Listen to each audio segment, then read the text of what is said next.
So before we start the meeting, somebody we are honoring today, Mr. Larry.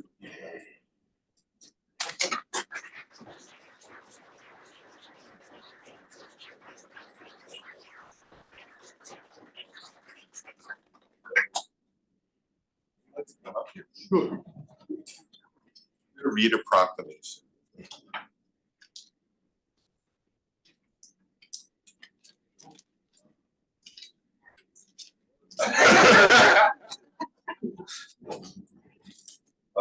Whereas the town of Fairfield proudly honors Larry Cayley for his outstanding contributions to clean energy, sustainability, and emissions reduction.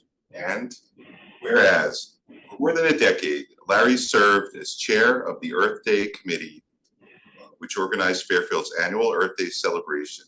This event, one of the earliest and largest of its kind in the state, has featured numerous exhibitors promoting energy efficiency, solar energy, organic gardening, recycling, and other sustainability topics. One of the highlights of the celebration has been the legislators panel, which features an in-depth discussion of important environmental issues at the national, state, and local levels. Okay.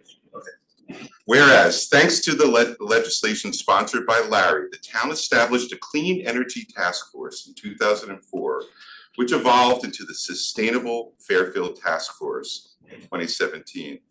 Over the past 2 decades, these task forces have spearheaded numerous local campaigns to encourage adoption of solar energy, energy-efficient homes, heat pumps, and battery storage systems, and to improve recycling and composting practices. And whereas, additionally, Sustainable Fairfield has sponsored electric vehicle showcases, volunteer cleanups of town parks and beaches, sustainable home tours, and educational workshops. The town's certification at the highest level in the statewide Sustainable Connecticut program is a reflection of Larry's vision and leadership to create a thriving, healthy, and inclusive community. Whereas, among his legislative achievements as a member of the RTM, resolution in 2004 that secured a commitment from the town to support clean, renewable energy, first from a Fairfield County municipality, and one of the first in the state. This led Fairfield being among the first municipalities to qualify as a clean energy community, earning us a free solar photovoltaic system that was installed at Fairfield Woods Middle School.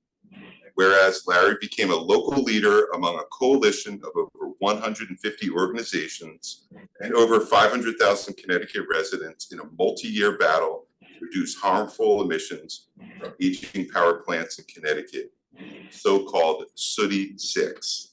Sooty 6. Which became the Filthy 5. One closed. Oh, okay. This hard-fought effort led to the passage of a law in 2002 that helped realize an 86% drop in sulfur dioxide emissions from these plants.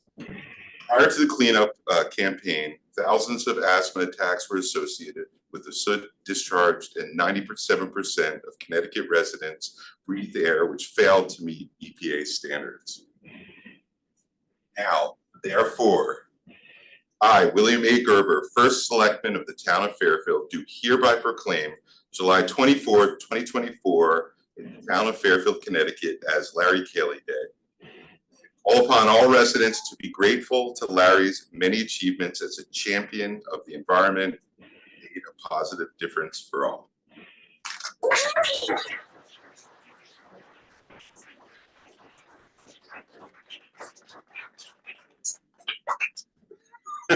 Larry, don't sit down. Larry, do you want to? Yeah. Oh, thank you everyone for coming. Don't sit down. Something from the state legislators. So the General Assembly issued an official citation. So Senator Tony Huang, Representative Christine Representative Jennifer Lieber, and then Senator wanted to come. they had this proclamation issued. Be it hereby known to all that the Connecticut General Assembly offers its sincerest congratulations to Larry Cayley. In recognition of your over 25 years of service to the Penfield community, many environmental initiatives over the years, serving multiple terms on the representative town meeting, chairing the annual Earth Day celebration, and notably sponsoring legislation 20 years ago that has led to the creation of Sustainable Fairfield. Thank you for your leadership in creating a thriving, healthy, and inclusive community. The entire membership extends its very best wishes on this memorial occasion and expresses the hope for success. July 24th.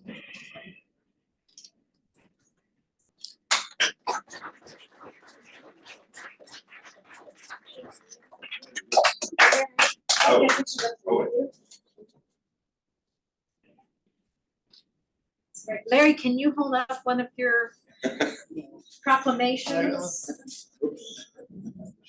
And Mary, could you hold the other one? My God. Sorry, they're You ready? falling apart, All aren't they? Good try, Larry.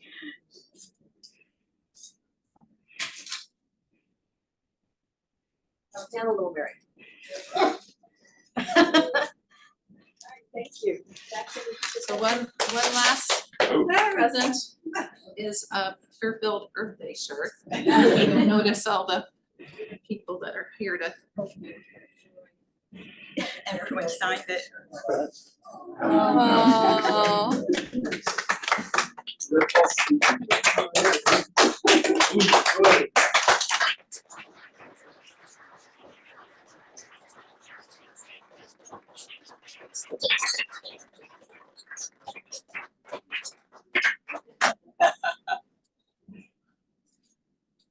Larry, now you can stick around for a 3-hour meeting. I didn't know that was son and daughter-in-law were selectmen.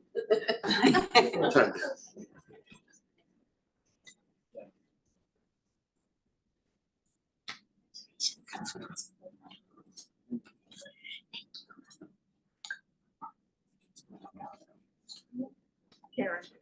This is for me. Oh, yeah, let's do that.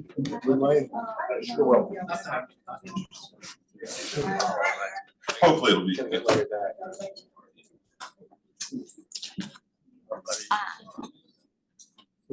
You know, I kind of recognize. Married. Next time I was in the back row, like, who's coming? Maybe a month more. Congrats. That's wonderful. Thank you. Congratulations. Thank you. Can you imagine? I never want to move back. Well. No? Yeah. Yep, he was away for a while. Thanks for coming in.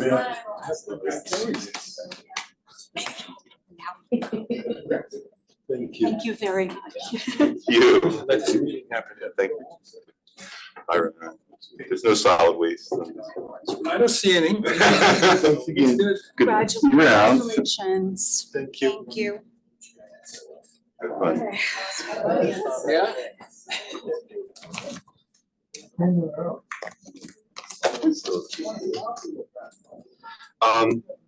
Can we, well, call the meeting to order, and then we're gonna rise for the Pledge of Allegiance. And Deputy Chief Wyatt, will you lead us? Pledge allegiance To the flag of the United States of America, to the republic for which it stands, one nation, under God, indivisible, with liberty and justice for all.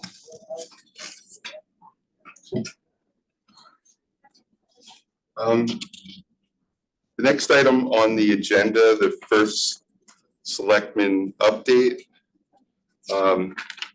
I would like to make a motion to move this because we have so many people who work for the town that would like to probably get home at a reasonable hour. So I would like to make a motion to move number 3 to number 18. Second that. Any, Can I ask that we not do that? I had emailed Jennifer that I'm dealing with a very difficult back issue and I will only be able to make part of this meeting and these items obviously are in response to some of my inquiries.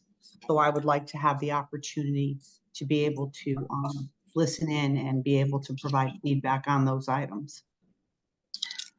Okay, We'll vote and then we can decide.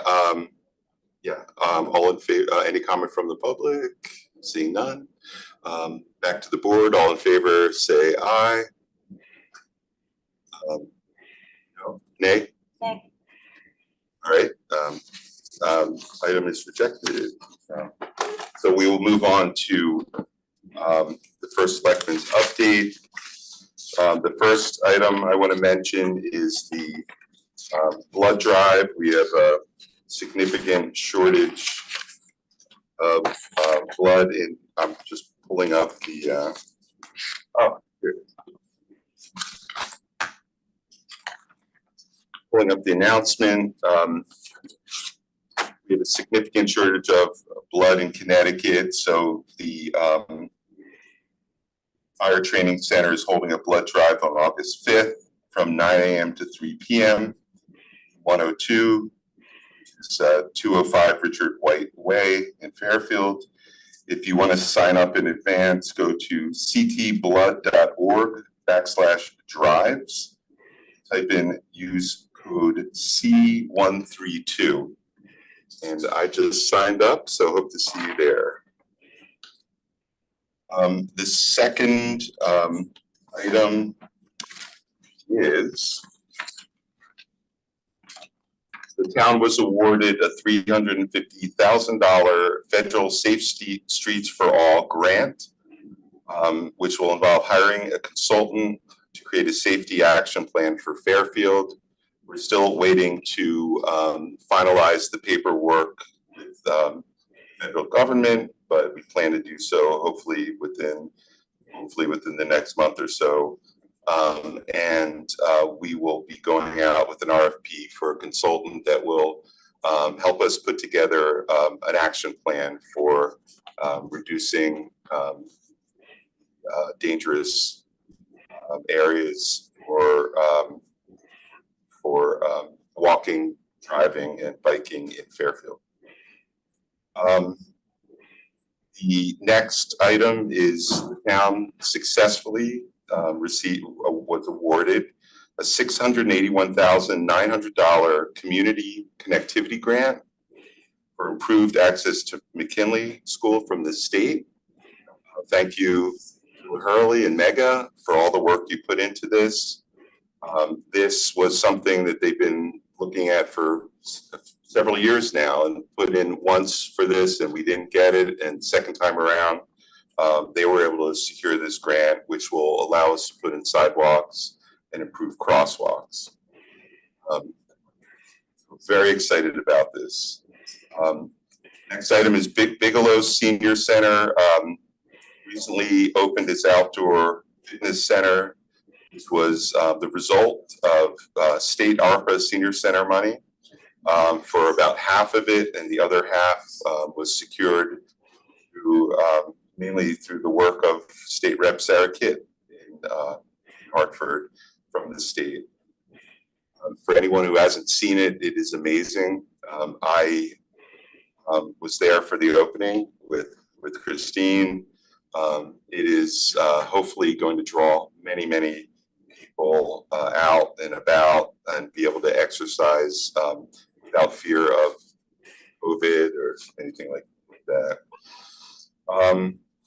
The next item. Bill, if you don't mind, I would just like to say, I would like to include thanks to Anthony for his hard work with Julie when we put this in for the senior center outdoor fitness center. I think I would just like to acknowledge them both, and as far as the grants go, I want to also acknowledge Terry Brown, who worked under me with Bill and Mega to secure those grants. She was a huge benefit in us finally being able to secure them. So I want to at least acknowledge her. Yeah, thank you. And 100% agree. And DPW also, I think. DPW helped install it as well. So the next item on the agenda is on what I'm going to talk about is a review of the timeline for the culvert repair project, bid 2024-54. I spent a significant amount of time going through and looking at everything that was posted online with the bids, and some of the stuff normally wouldn't be posted, but I dug that out as well, talked to the people involved in the bid. So I'd like to go through a timeline. This is in respect to David Becker, our interim CFO and now COO, and really his lack of involvement with this project. So I'm going to start with when David Becker was hired on January 8th, 2024. When he came in, well, it was initially as a volunteer. He disclosed to me, and we discussed his ties to the Becker companies. Later, when I decided to hire him as a part-time senior advisor for, like I mentioned at a meeting in the past, minimum wage, that just really to help out. He worked primarily on the fiscal year 2025 budget with me, and really helped pull that together. Very successful.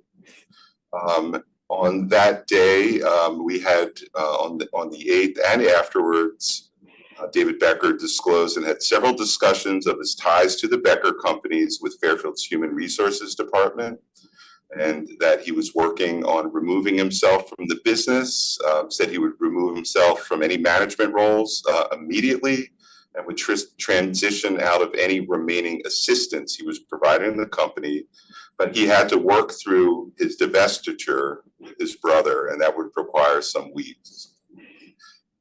February 2nd, the culvert repair project bid, it's a public bid, was put out online under bid listings.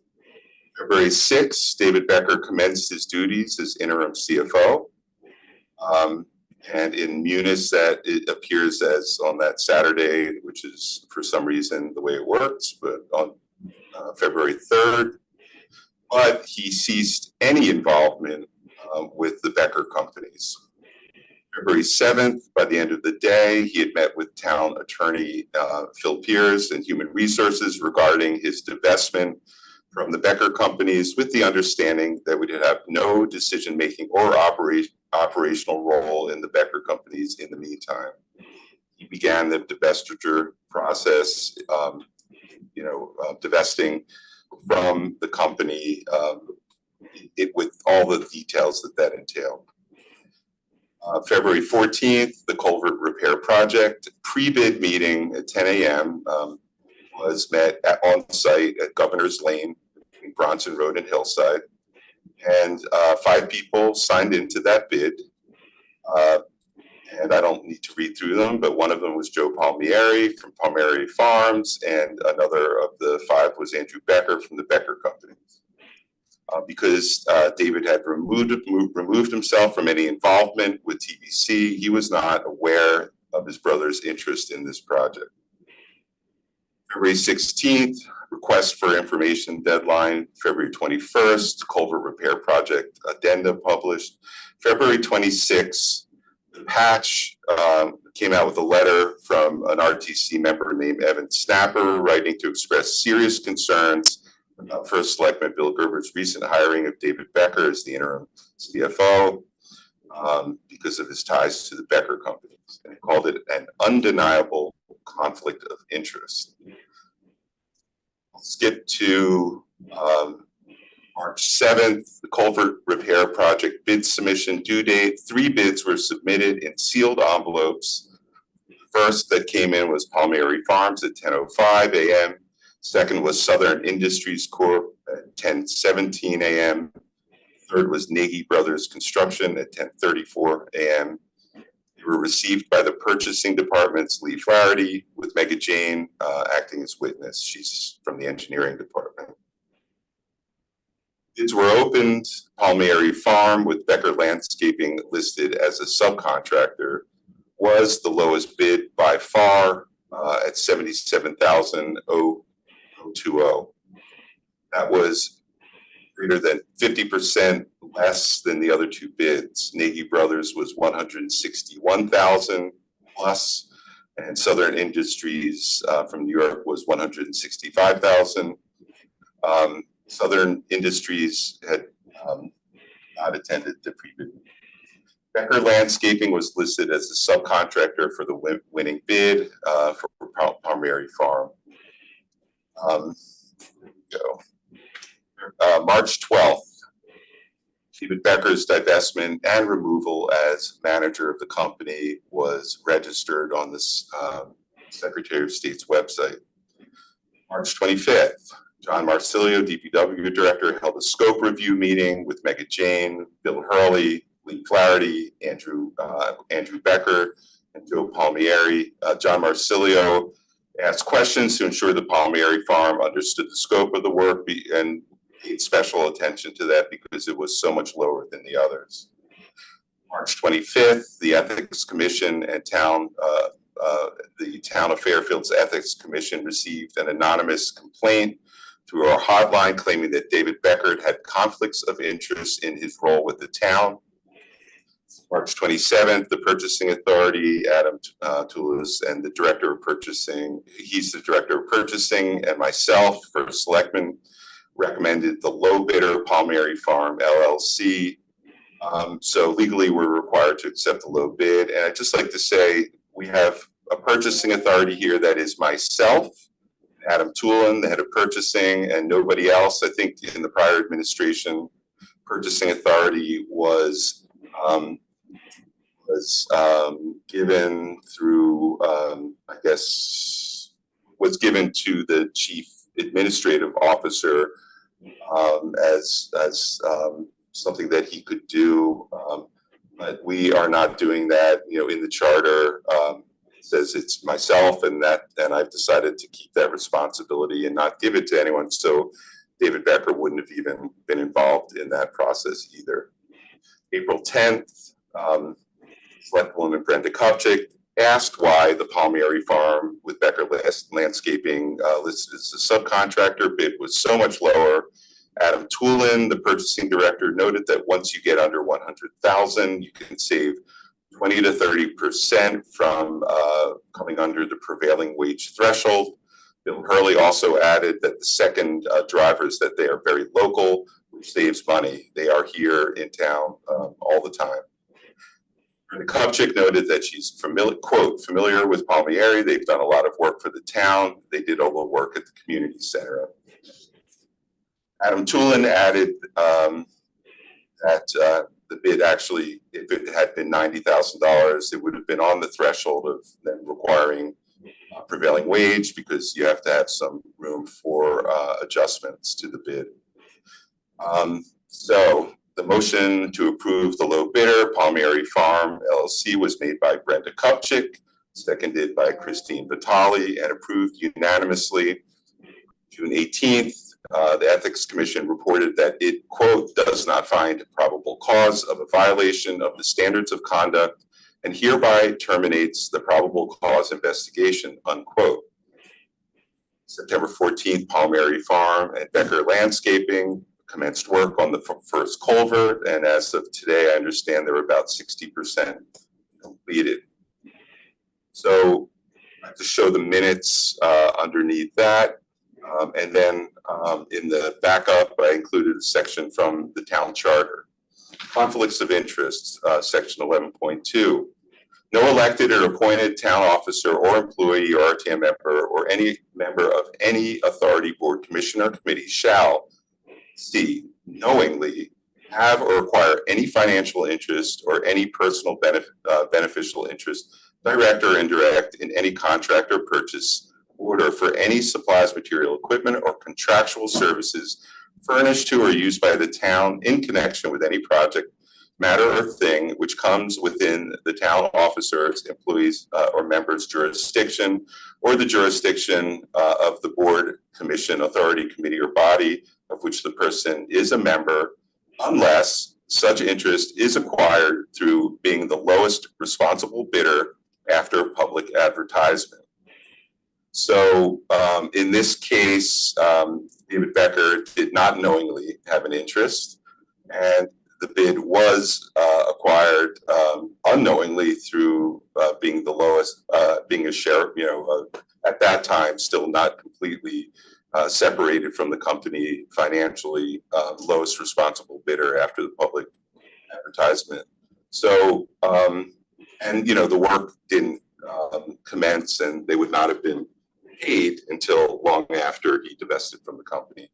So from my perspective, this matter, I see no reason to pursue this matter any further. I think it would be a waste of money to pay somebody to review this matter.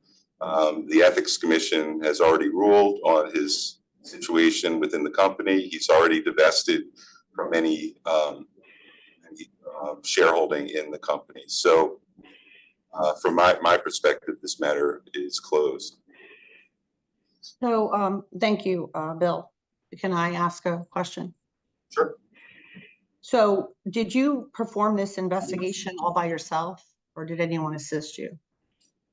Well, most of this involved me, and most of it is available online if you read the bid documents or just in bid documents. So if you have a question about anything in particular, we can get you the documents.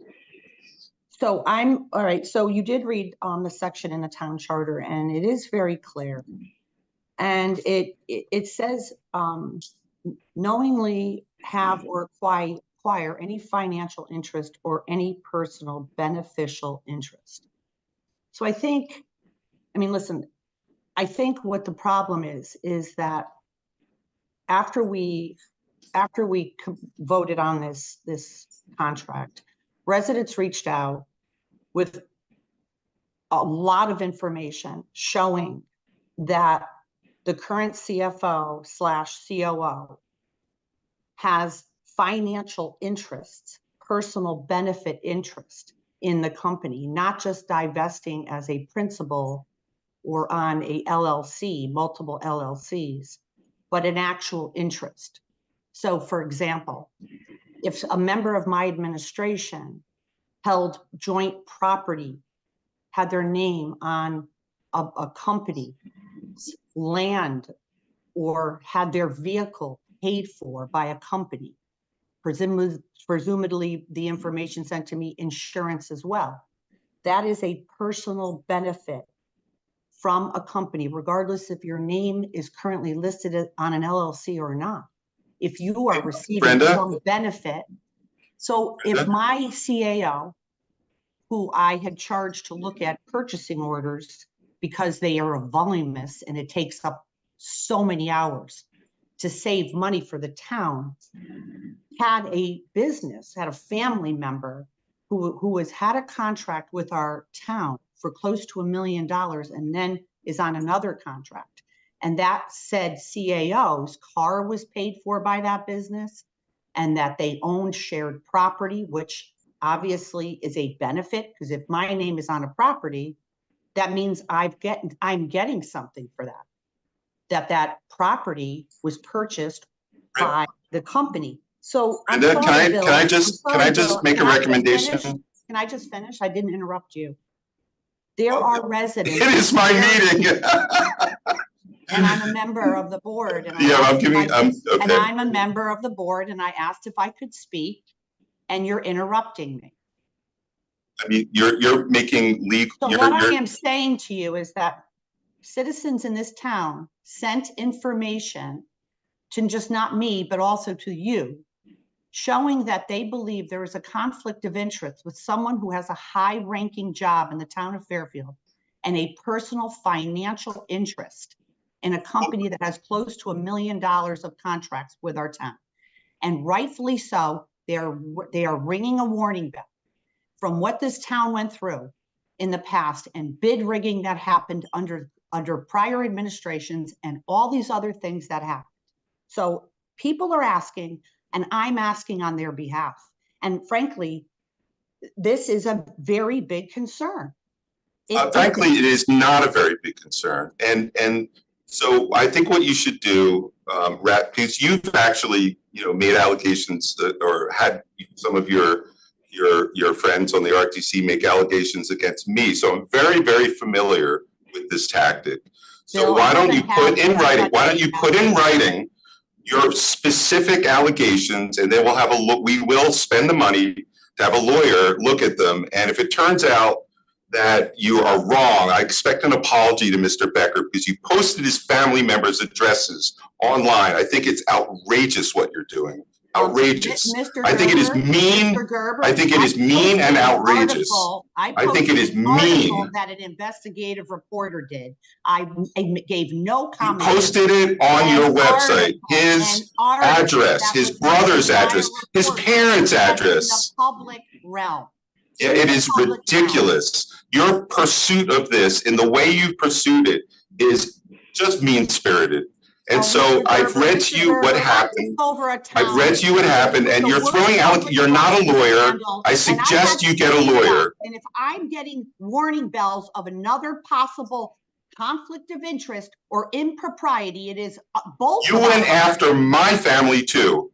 I went after your family? Yeah, Michael Grant, your vice chair of your RTC. Okay, I'm sorry. Is my name Michael Grant? No, but Michael Grant had information that could only have come from you.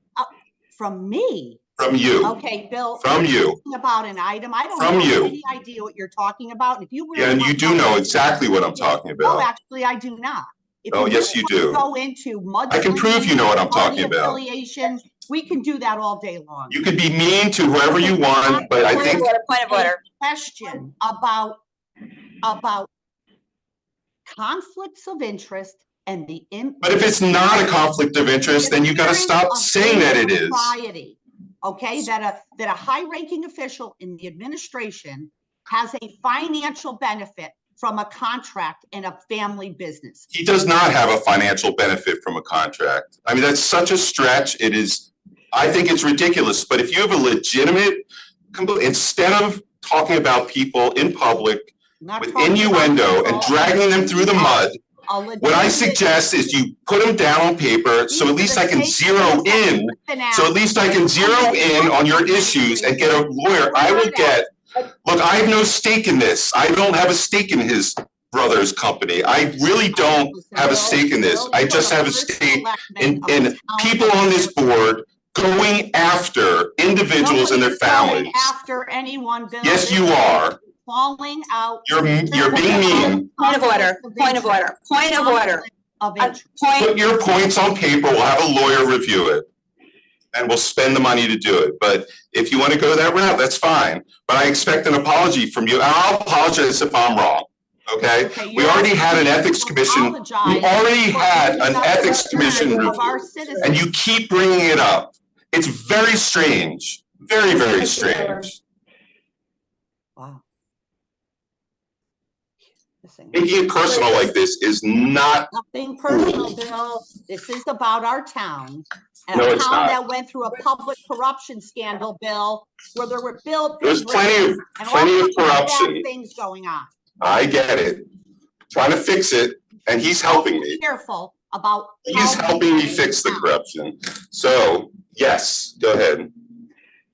Just asking to bring the temperature down and not just per You can't- per Robert's Rules of Order, that we should not be assuming ill intent of other members trying to conduct business. So appreciate, I have not been copied on some of these stuff that was referenced, that the two of you received emails, so not feeling really prepared to comment on. Can't I think slander people either. I am not defending that. Just asking to take the temperature down. I think you made a request of Ms. Kupchak to, if she has. Get a lawyer, put your points in writing, and then we'll have them opined on. And then that'll be it, I hope. Or it'll be the next thing, probably. And on and on and on.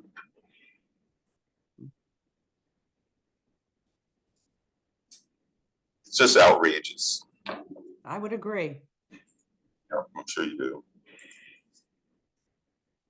Can I ask how the administration in your bullet points here, or your personal investigation that you conducted. I didn't call it an investigation. I reviewed the material. I'm not an investigator, but I'm not going to hire a lawyer unless you have something specific. I'm not going to hire a lawyer to go through this like he's a criminal, because he's already been cleared by the Ethics Commission. Not talking, that's my question. How did you even know there was a complaint filed with the Ethics Commission? The public doesn't know when there's complaints filed with the Ethics Commission. I don't know. Christine doesn't know. How do you know? Because I mean, your administration knew it only went to your administration. It went to the Ethics Commission because I changed where complaints went to make it go to the Ethics Commission, because I thought it was ridiculous that it didn't go to the Ethics Commission. How did you know that there was a complaint filed if it only goes to the Ethics Commission? No, it doesn't only go. It goes to the Ethics Commission and to HR. In your administration, it only went to the administration. Does it go? Did not go to the Ethics It Commission. went to the town attorney and the HR department. They didn't go to me. That's your administration, It right? didn't go to me. I never saw any evidence. Okay, sure, yeah. Okay. You don't believe me? I think they work for you, so. The town attorney is an attorney, which has a Work for you. oath. They take an oath. Okay, They're sure, just like your town attorney. takes an okay. oath. So can you just answer me how you knew this? I mean, because I was interviewed, Oh, okay. I'm sorry. okay? That's an He was answer. cleared, and I was Okay, informed that's that he an was answer. cleared. That's an I answer. think do I have a right to know if someone in my organization's being attacked, that they've been cleared?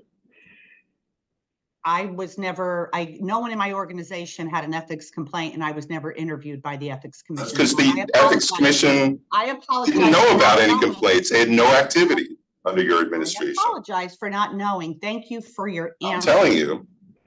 Are you sure? So maybe we can stop this attack stuff.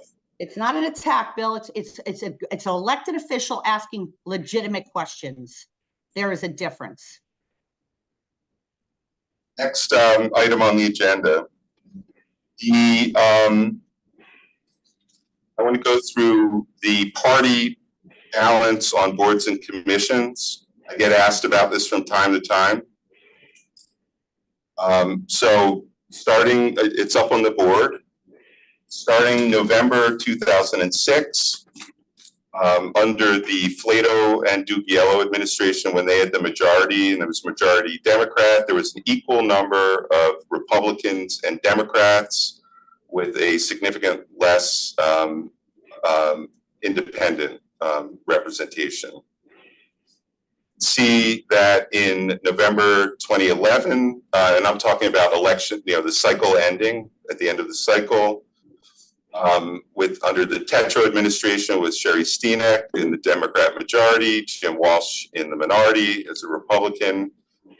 There was a 2% gap, 2% more Democrats than Republicans, and still a very small number of independents, under 20%.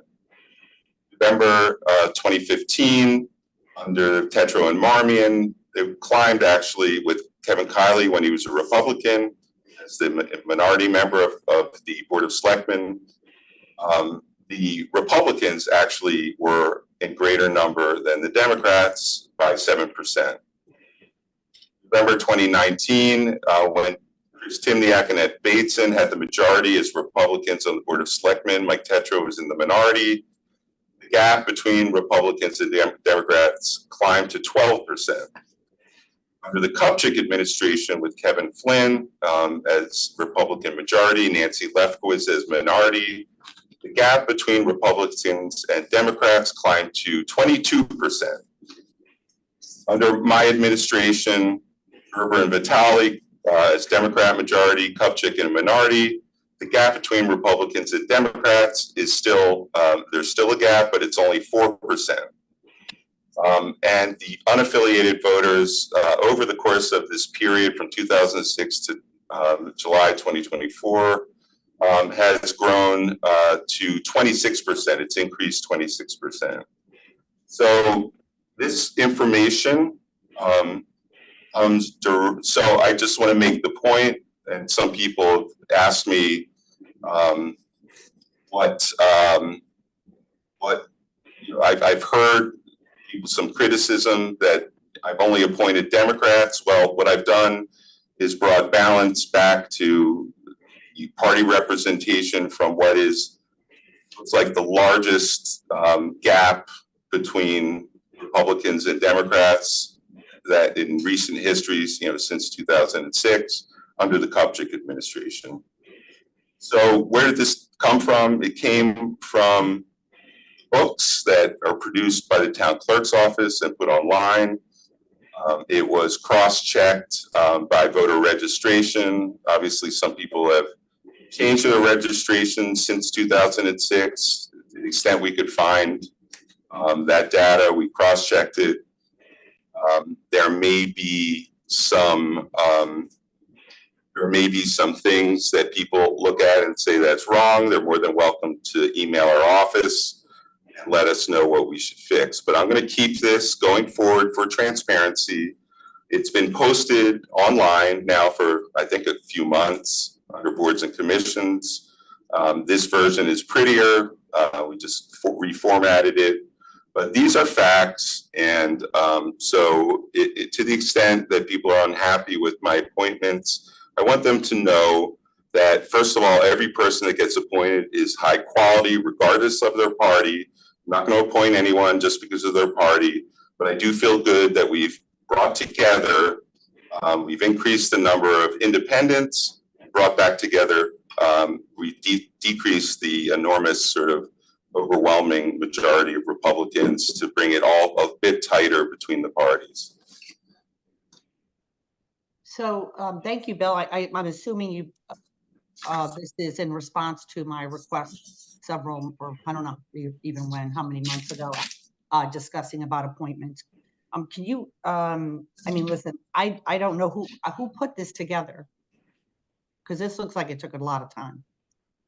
This took a lot of time. I did this when I was, before I decided to run for office, I did most of this because I felt like Democrats that I knew were not getting a chance to get appointed to commissions. So I put most of this together before I was elected. Okay, so I just want to say for the record, since you have taken over, 11 sitting Republicans were replaced with Democrats, were unaffiliated. And out of the 52 appointments you've made since November, 6 have been Republicans, 30 have been Democrats. Despite your claims, about, partisanship, I mean, there is an overabundance of Republicans that were passed over just because I think they were Republicans and not because of their qualifications. When I was the first select person, I had a lot of requests from the minority member for specific appointments, and I respected, I would say probably 95 or more of those requests.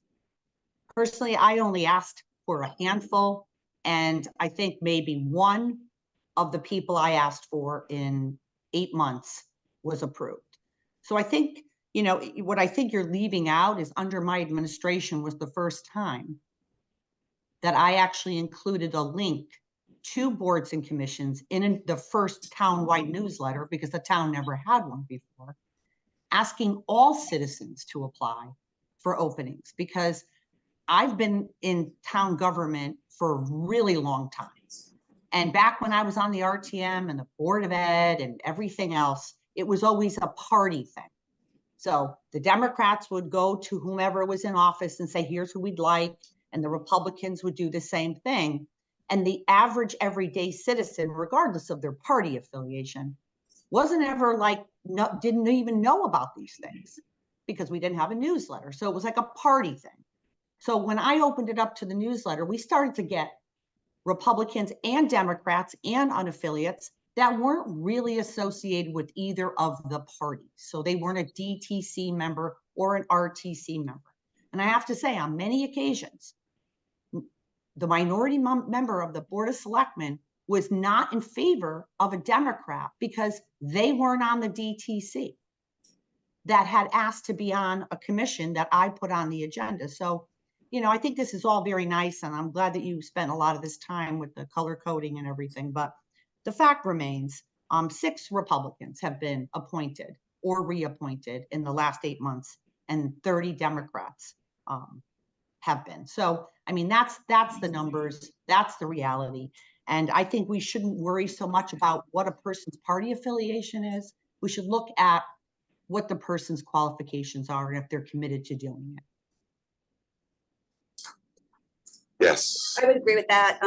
I will just say, when I'm looking at the people that are before us to appoint, for the public's sake, when somebody applies online and it has been in the town newsletter, the Board of Selectmen is notified. I look at the resume, try to make a match to the open boards and commissions. I have no discussion with anyone in the Democratic Town Committee in terms of who they think I should appoint.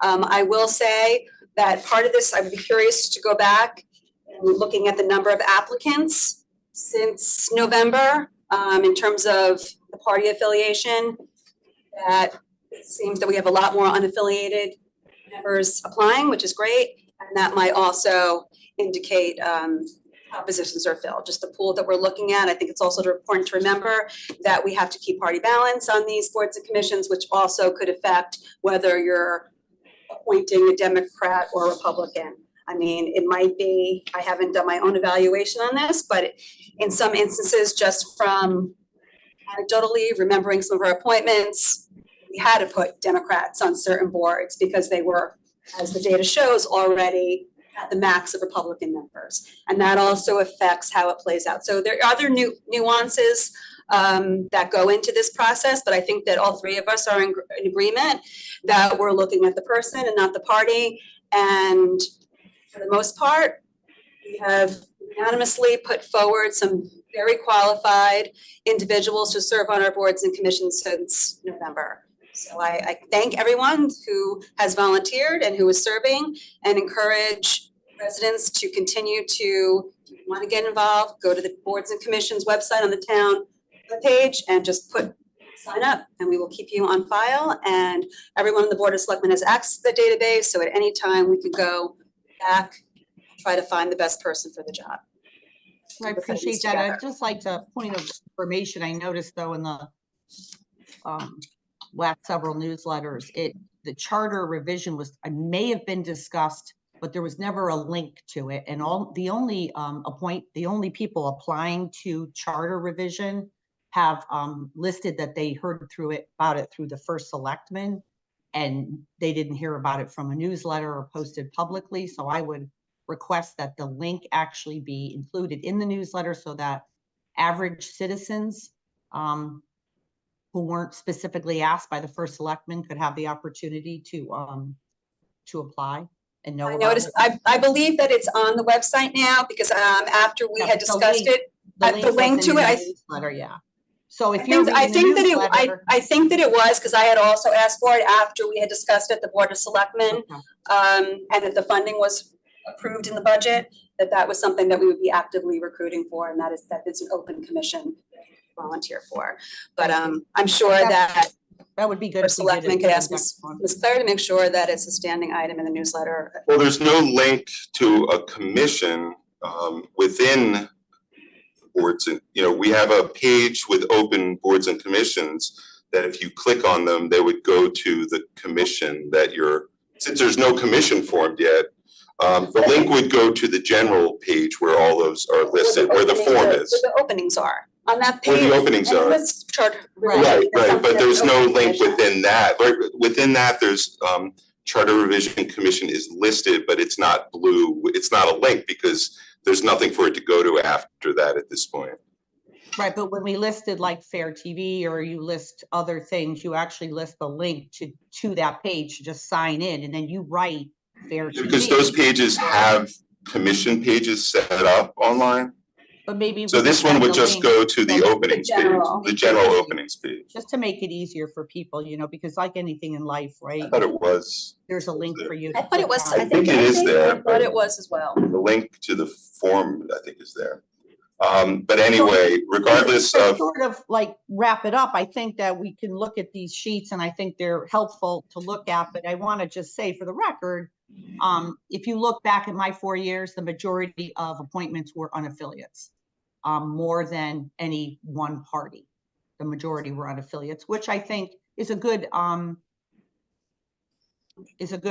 process or protocol going forward. I'm sorry, I mean, I have all the numbers in front of you on the chart, and that is not what it says, but if you feel that way, I would go add them up. The percentage of unaffiliates did not change from the prior administration and actually went down from the Tetra administration. So, you know, these numbers are pretty good, and there might be one wrong here or there, but it was an amazingly large gap of total dominance between Republicans dominated all the boards and commissions, and maybe that was by accident and not, you know, intentional, but it was the case. And knowing people that weren't responded to who applied for boards and commissions, you know, I don't know, but I think the system's better now, so that we're getting all of the applications finally. And there's still a majority of Republicans. There's still 4% greater than Democrats. It'd be nice to make sure that everyone knows that they can apply and has an equal shot. I would agree with that. And I just want to say, I did email Jennifer a little while earlier regarding I'm having an unfortunate back problem that has progressively gotten worse. And that's why I wasn't able to join today. And frankly, sitting here for this long has made it even worse. So I'm unfortunately going to have to sign off for the remainder of this meeting because I'm going to need to go lay down. And I'm having an MRI tomorrow, so I'm really looking forward to that. Well, good luck. Good Well, luck. thank you so much, and have a good evening, both of you. You too. Moving on, item number 4, Deputy Police Chief. Here, consider an act on approving a service agreement between the Town of Fairfield Police Department and All Traffic Solutions, Inc. for a term of 1 year for apps and software for traffic signs. This approval includes the authorization to enter into renewals on similar terms and conditions. May I have a motion? You stop sharing. Yes.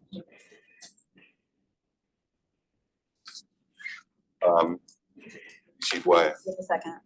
I did. I think I did. Second. Okay. Deputy Chief Wyatt. Thanks for having me. All Traffic Solutions is a provider of portable radar speed and variable message signs that are designed to help reduce speeding, collect traffic data, share custom messages regarding public safety to anyone traveling. Software subscription allows for traffic officers to easily manage the signs remotely, to provide live data to our officers, and to program messaging while the signs are deployed. Respectfully request approval for renewal of services for the period July 29, 2024 to July 29, 2025 in the amount of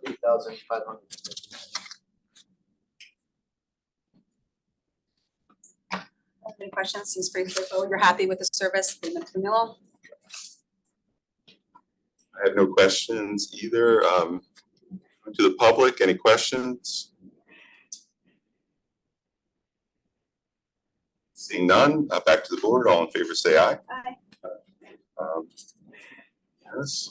Item number 5, Deputy Chief of Police. To hear, consider an act on approving a remote support services agreement between the Fairfield County Regional Dispatch Center and Network Synergy for a term of 1 year for remote support services for network support, 2-hour response time for critical network outages, and reduced on-site hourly rates. This approval includes the authorization to enter into renewals on similar terms and conditions. May I have a motion? So moved. Seconded. Deputy Chief. In case I say anything wrong, please go. I'm next with the same. Network Synergy is a Connecticut-based company that provides essential remote IT support to the Fairfield County Regional Dispatch Center, acting as a backup to our town IT department.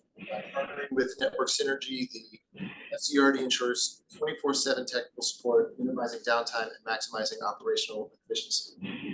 Their managed IT services include remote monitoring and maintenance, comprehensive IT support, vendor management, security solutions, and experienced help desk.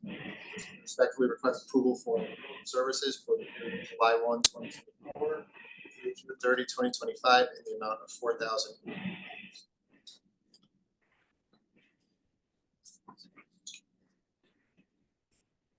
It's always what happens. Pretty straightforward. I have no questions either. Going to the public.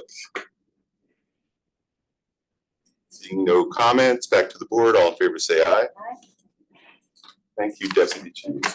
Sorry to make you wait. Thank you, Deputy Chief. Next up is Steve Kelly, Information Technology Director. To hear, consider, and act on approving a remote support services agreement between the town of Fairfield and Network Synergy for a term of 1 year for remote support services for the engineering department to have network support, 2-hour time for critical network outages, and reduced on-site hourly rates. This approval includes the authorization to enter into renewals on similar terms and conditions. May I have a motion? Ditto everything what Chief Wyatt said. Network Synergy basically is where my staff engineers go if they get stuck on something or need help with a technical. This is the town side. The FCRD is a separate line. So. I have no questions. Do you have any questions? Go to the public. None. Back to the board. All in favor, say aye. Aye. Thanks, Steve. Purchasing Authority, item number 8, to hear, consider, and act on authorizing the purchasing authority to enter into a proposed agreement with Nearmap US Inc. of South Jordan, Utah, to provide an annual subscription for its aerial imagery and related technology per the Nearmap quote number Q095466 for the 12-month term commencing on September 2nd, 2024. Oh, Lord.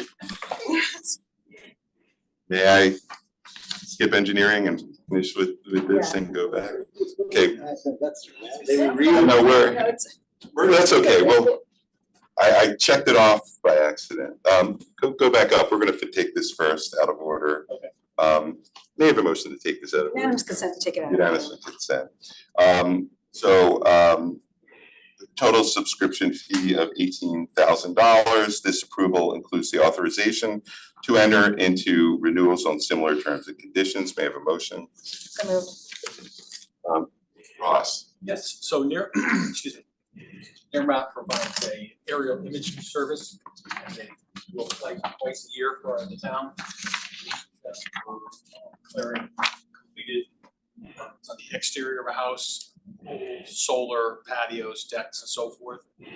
It's also used by engineering, conservation, and planning and zoning.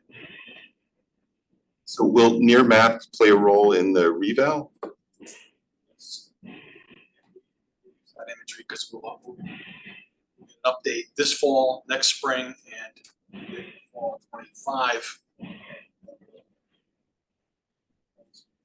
Very useful service.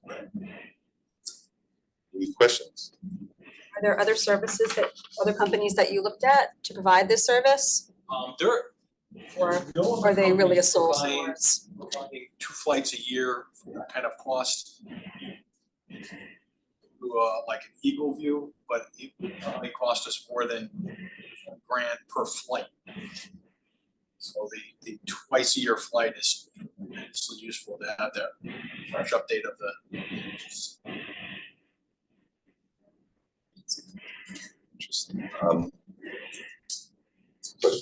But to the audience, to the public? Seeing none, back to the board. All in favor, say aye. Thank you. You're sticking around, right?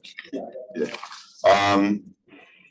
Item 7, engineering manager, to hear, consider, and act on an MOU between the town of Fairfield and Sacred Heart University concerning the replacement of existing traffic signals recommended by Traffic Engineering Consultants, AKRF Inc., and the replacement of existing pedestrian crosswalks at the intersection of Park Avenue and SHU driveway.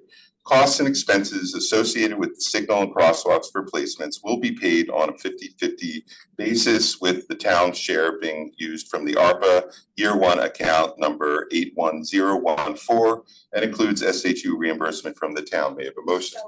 Second, Bill. Good afternoon. The MOU presented before you essentially involves a cost share agreement between the town and Sacred Heart University. only a municipality or the state DOT can own a traffic signal. Traffic signal replacement project consists of several components: surveying, design, materials, installation, and the construction of the signal and high visibility crosswalks that are proposed. The tasks and conditions are listed in the MOU. Highlights include a 50-50 cost share, maintenance the cost share with the town and Sacred Heart, maintenance responsibilities by the town, reimbursement by Sacred Heart University. Sacred Heart University has already started the reconstruction of their entrance driveway. The traffic signal has received OSTA or state approval. 90% of the final design has been completed, and we anticipate bid documents for this traffic signal sometime in August. The bid opening in late August or September. Funding for the signal is through the ARPA program, which has already been approved. And it's, the project's listed in our 3-year traffic signal plan that was also approved earlier this year. Here, and so is Megan Jane to answer any questions. So it's if you're going out to bid and expecting the bids back in September, or going out to bid in September? It would be, well, again, it all depends. It's typically a 3-week bid process, you know, the opening. So if we were hit late August or early September, yes, the September. So it would just dip into October. So very low risk that we would lose out on encumbering our. That's correct. We had that, as a matter of fact, Meg and I had a conversation with the consultant. He assured us that it will be done in time. Awesome. Yes. So we're sharing the costs with Sacred Heart. Are they involved in any of the design work or bids, or is the town basically driving this project forward? The town's driving the project forward, but they have certainly had input. We're in discussions with them for the location of the signal mast poles. And in fact, we had kind of started our design, and when we heard that Sacred Heart was doing their entrance, we talked to each other. And Mega and I have received the plans for that, sent them to the consultant, and communications with each other, so we're all set on that aspect. So the answer is yes, they've played a role. Okay. We don't want them, you know, at the last minute you send them the bill and then they have an issue with the design, so I'm glad that Matter of fact, they have signed already the MOU. Okay, perfect, all right. Yeah. That's just, I can see that. I can sign this after. Yes. Sorry, go ahead. No, just happy to see this moving forward for safety. This is part of the safety, huge safety component, but part of a larger vision for Sacred Heart, for people walking along there. That's correct. They have visions of pedestrian locations, which they're going to ask for state bonding for them, or through us. We could help with some grant opportunities. Thanks, Bill. All set? Yeah, it's great to have this partnership. Yeah, thanks, Mecca. Any comments from the public? None, back to the board. All in favor, say aye. Aye. Thank you. Yeah. So we are on item number 9.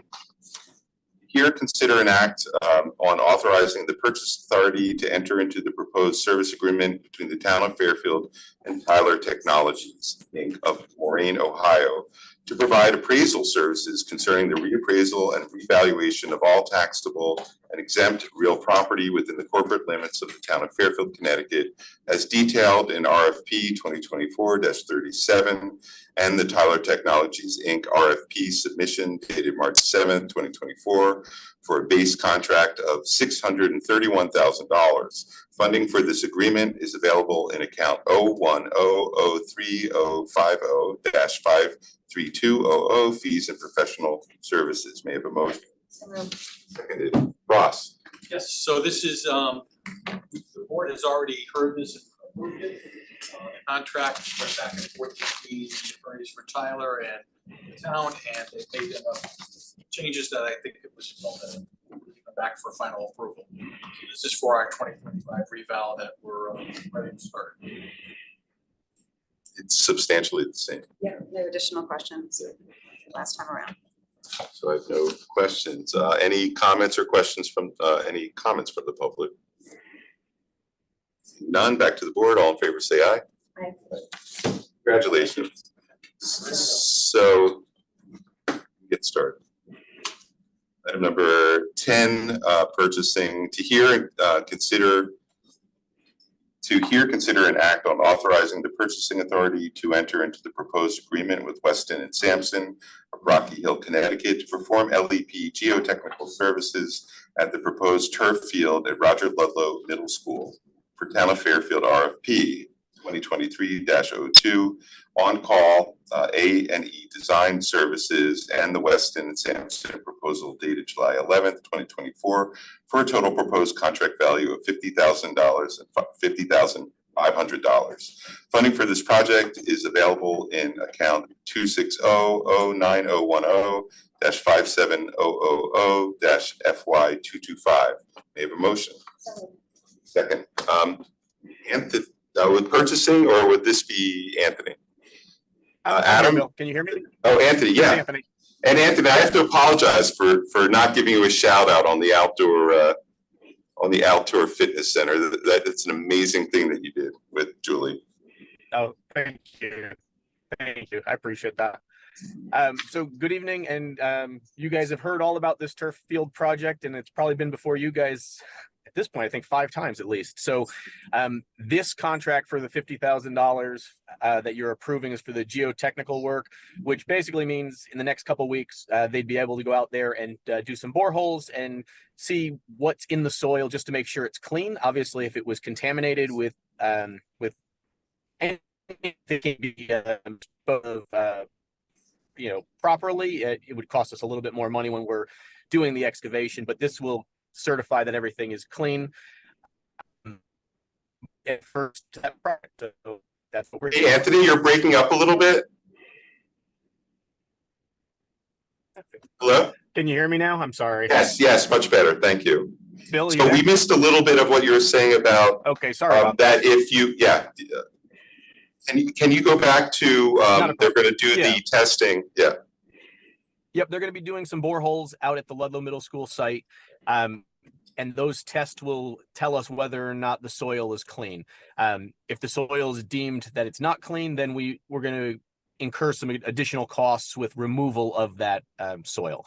We're not anticipating that it would come back dirty. This wasn't any of the Julian fill sites. This wasn't one of them. But this was the staging site when the Ludlow Middle Schools was built back in 2003, 2004. So we're optimistic that it will be clean, but this is the first step in that process. Okay.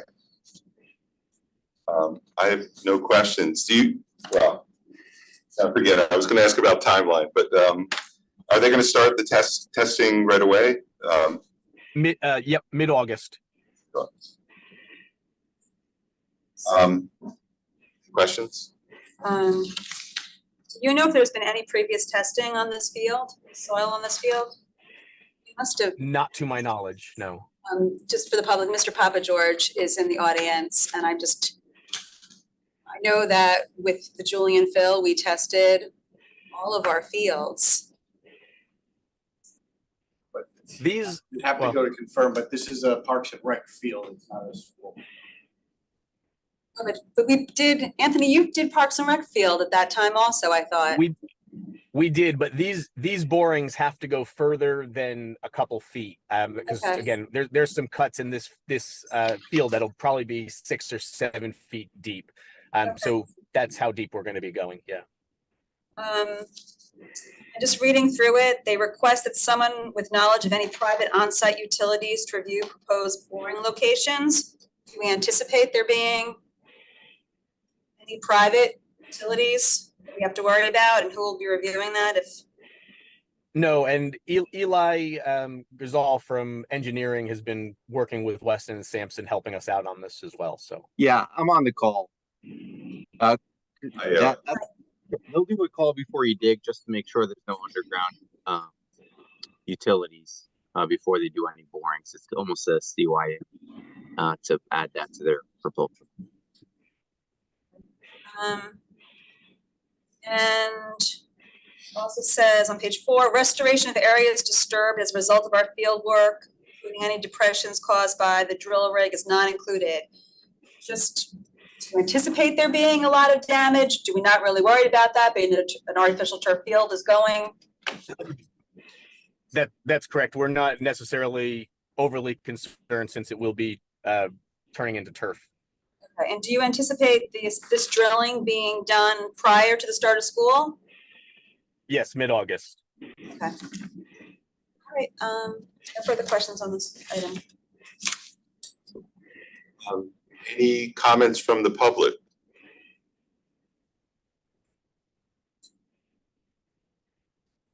Back to the board. All in favor, say aye. Aye. Approved. Thanks, Anthony. I think you're sticking around for this one too, right? Item 11, purchasing authority to hear, consider, and act on authorizing the purchasing authority to enter into the proposed agreement with DeRosa Sports Construction, Inc. of Port Chester, New York, to provide all labor, material, equipment, and all else necessary for the construction of a multi-sport turf field at Roger Ludlow Middle School per town of Fairfield, bid number 2024-74, and the DeRosa Sports Construction proposal dated June 27th, 2024, for a total contract amount of $3,755,884, with additional authority to enter into necessary change orders in an amount not to exceed 10% of the original contract value. Funding for this project is available in account 260-090-57000-FY225 RLMS Perfield. May I have a motion? So moved. Second. Anthony, are you going to take this or? Yep. Yep. Okay. Yep, I'll take this one again. So this is for the actual construction of our turf field. The company DeRosa Sports Construction out of Port Chester, New York, is the one who we're looking to award the bid to. We had 8 bidders bid on this project. DeRosa was the low bidder. We did meet with them to make sure that they understood the whole scope of the project. Most of the bids of the 8 bids, most were in line within a couple $100,000 of each other. So it wasn't like there was a real outlier here.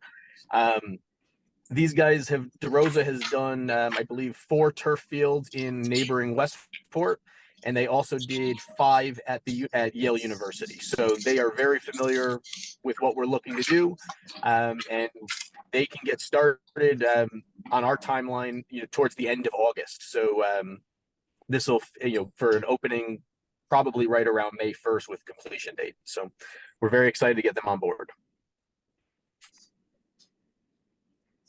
Fantastic. Yeah, this we've seen some pretty interesting spreads in bids, and so much of it just depends on whether the person or the company understands the job, I guess, and whether they've got competing other jobs. But we're going to see one in a couple of minutes as well.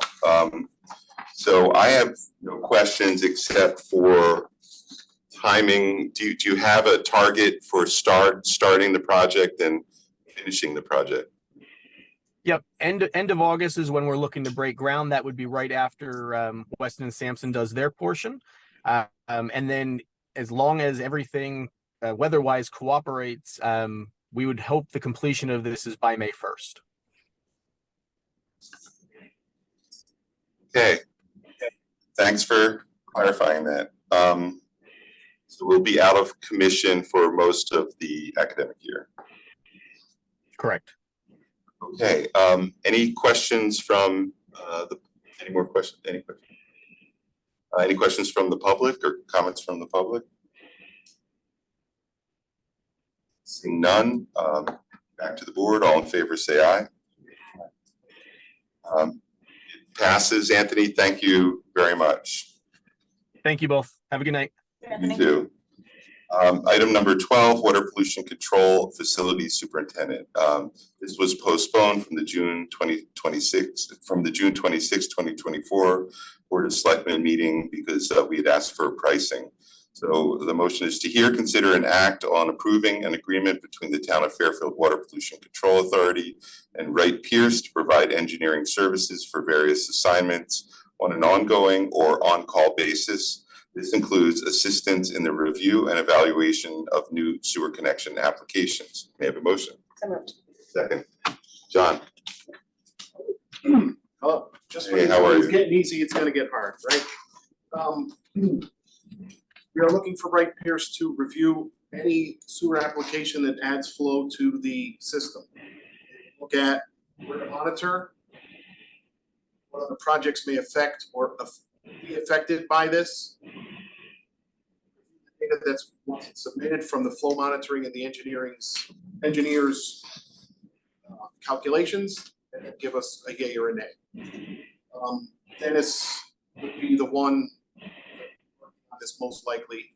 $120 an hour, figuring 2 to 4 hours per application. I'm saying maybe 3 to 4 applications a year. So that it'll be 10, but usually it's a couple, 3, 4 a year. So it's not a great amount of money. It's just a more than 30 days. If Adam or Phil have anything to add, I know there was some back and forth about that, getting a master contract or something, which I'm not familiar with. Yeah, so the issue was in the last meeting, we didn't have any of the pricing. And there was a master agreement, so we had to find that and get the price, the per hour pricing.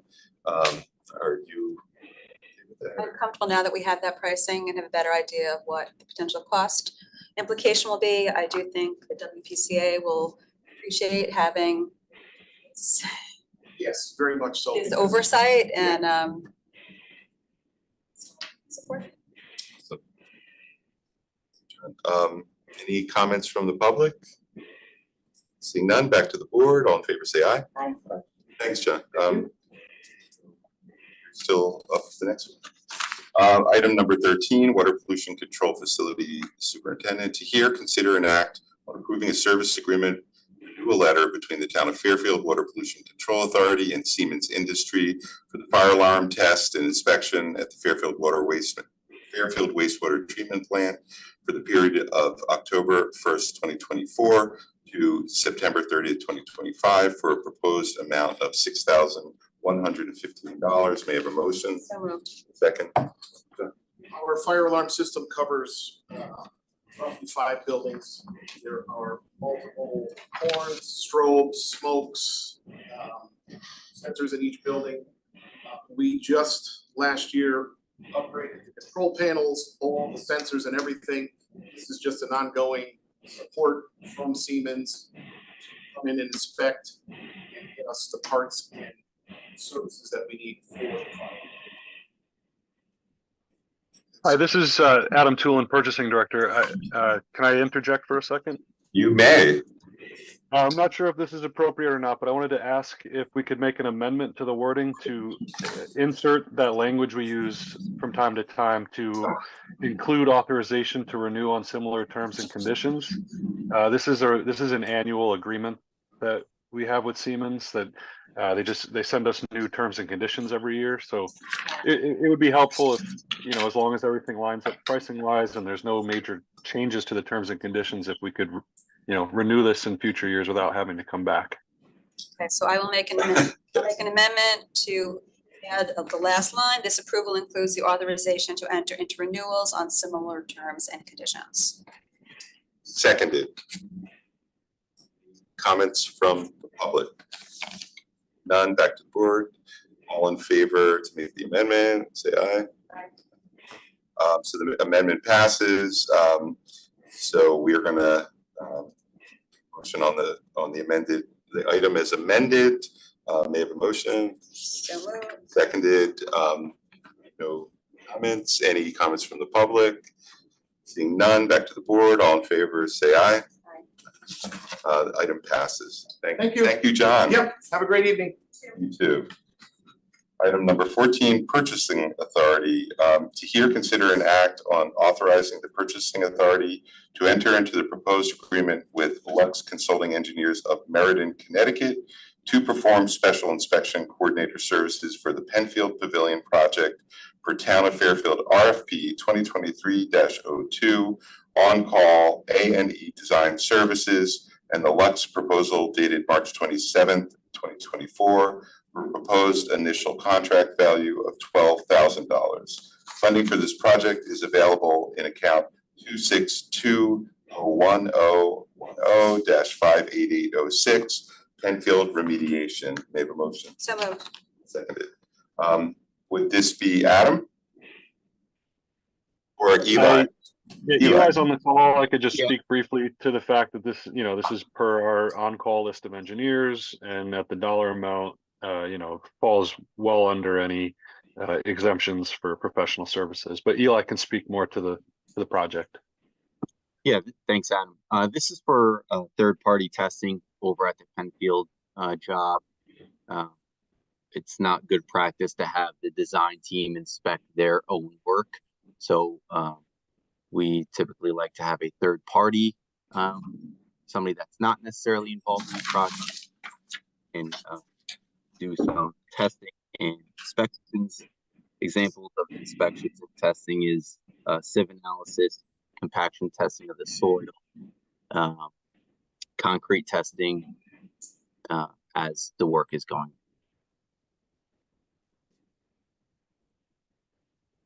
Thank you, Eli. And you're starting soon the installation of the helical piles, right? That's correct. Yep, the helical pile subcontractor mobilized. Tomorrow we have a load test, and we hope to continue from there. Where are we with the fill? The contaminated fill is removed. On where we are with that. I don't want to go too far down to Penfield. Well, the last announcement that Eli made was that contaminated fill around the perimeter of the building and under the locker, which was about 2/3, maybe 60% of the fill was removed, but they can't get to the other portion until they start, they're doing it like cell by cell. But Eli, do you want to give us an update on removal of the contaminated soil? I couldn't have said it better myself. We are about 75% completed. Just what's remaining is what's underneath the main building, which we are not able to dig out just yet, because we planned the whole job to be phased, so we don't want to expose the foundations without being ready to replace them. Thank you for that. I wanted to say we had a visit by Connecticut Deep on Tuesday. They were very happy with the site, very clean site, and they had nothing but good things. So nothing came out on that meeting except positive news. That's great. That's great, Eli. And that's just maybe an update in the next newsletter, just sharing that good news. I know that people have been, just that Deep has visited and that it's moving along. Okay. In a positive light. Yep. Thanks, Eli. Any other comments? Any comments from the public? None. Back to the board. All in favor, say aye. Aye. All right. Thanks, Eli. Thanks. Thanks, Adam. Sorry, Adam's still on. To hear, consider, and act on authorizing the purchasing authority to enter into the proposed agreement with Southport Contracting, Inc. of Bridgeport, Connecticut, to provide all labor, material, equipment, and all else necessary for the boiler replacement project at Roger Sherman Elementary School for Town of Fairfield bid number 2024-89, and the Southport Contracting proposal dated July 1st, 2024, for a total contract amount of $599,900 with additional authority to enter into necessary change orders in the amount not to exceed 10% of the original contract value. Money for this project is available in account 2280901-5700-SHBLR Sherman Boiler. May I have a motion? So moved. Seconded. Would you like to take this, Angela, or Adam? Yeah, sure. Just to get this started,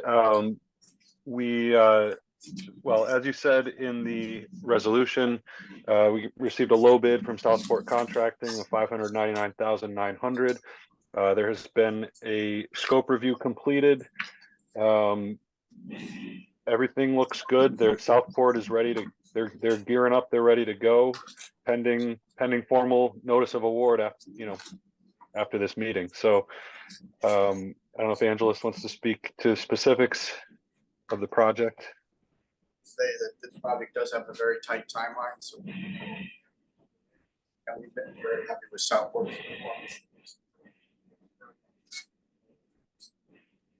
How long did Burr more complicated than? Burr was more complicated because it's the second floor. So when do you expect them to be out of there? They're saying completion would be 90 days from day of.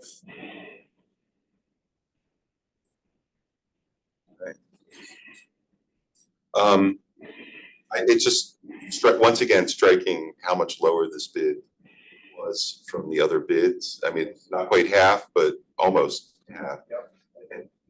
Southport's been very good to work with. They've been very competitive with their bidding. And they said they're just going to finish the Burr project. So, yeah.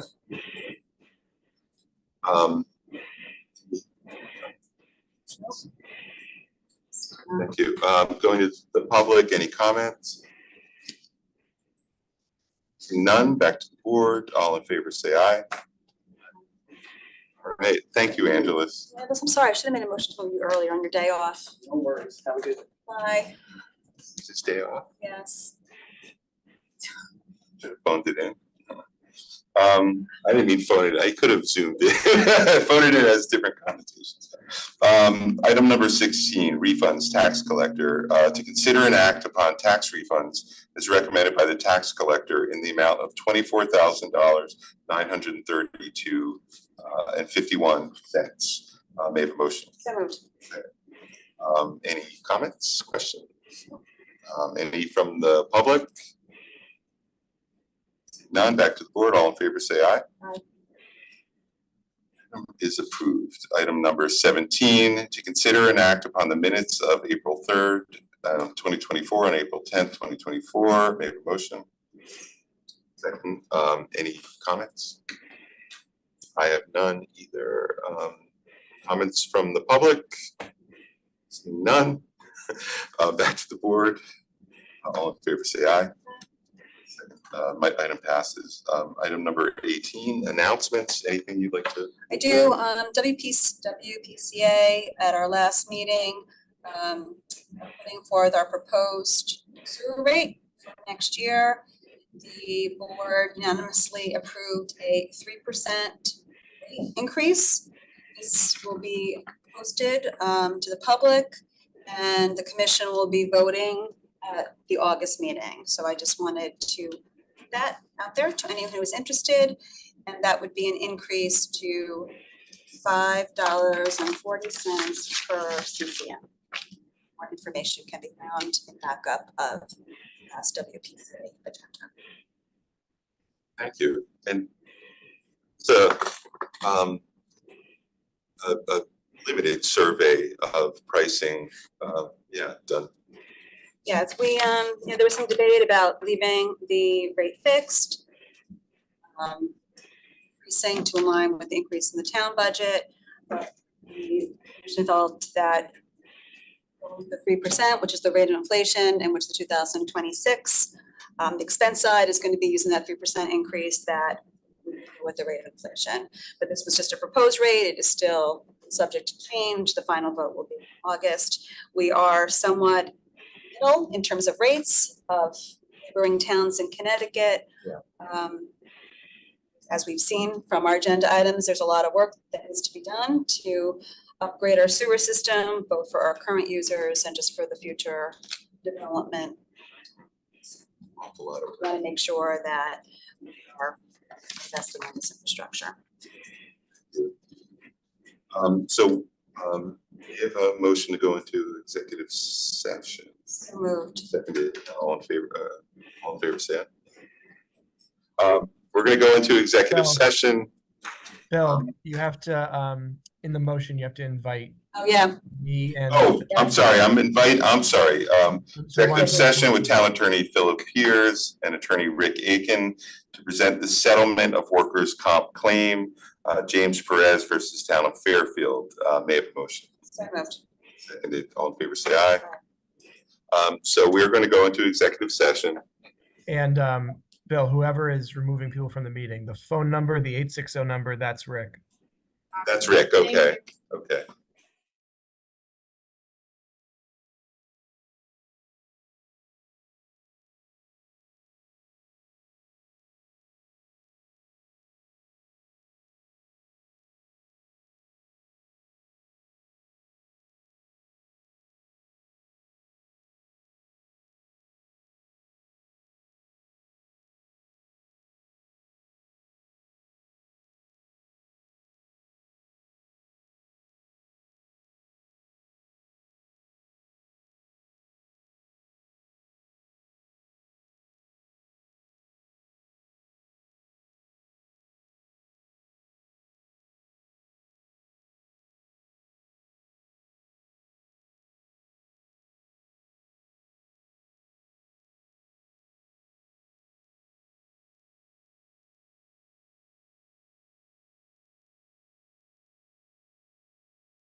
Recording in progress.